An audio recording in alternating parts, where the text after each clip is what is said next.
Magandang araw sa inyong lahat, guys. Ayan, guys, yung ginawa ko na deflection stud ceiling. Yan, kahapon. Yan, naghahangir na ako dyan, guys. Kaya fix na tayong hangir dyan. Kasi nakalibil lahat na yan. Okay, kita nyo naman yun, guys, oh. Sobrang sipag nung tao na yan.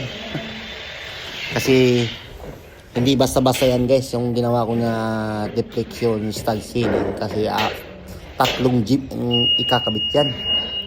Yung jeep dyan, parline jeep, tatlo, dalawa sa baba, isa sa taas. Kaya yung inspector dyan, pabalik-balik.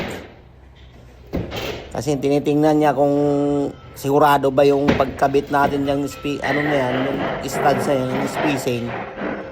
Kasi yung kabilang side din, guys, mayroong malaking makina.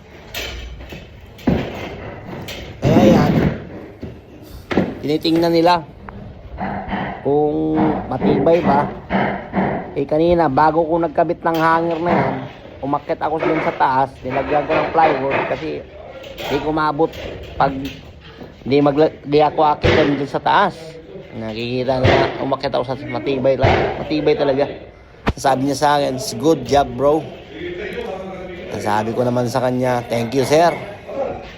Tayo ng mga Pilipino, pag binigyan tayo ng gawang ganyan, siyempre, gawin natin yung tama. Makikita nyo naman yan, guys. Tingnan nyo na lang, guys. Tingnan nyo. Pero, may patungan pa ako dyan kasi hindi ko maabot masyado. Pinanganak na yung mataas, eh. Yan, guys, oh.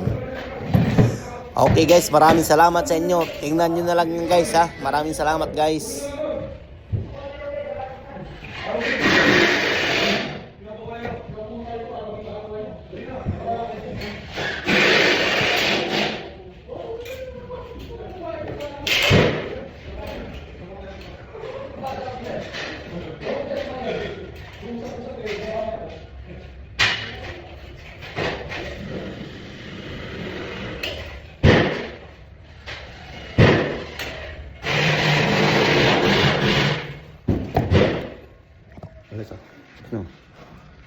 Tapos na yan.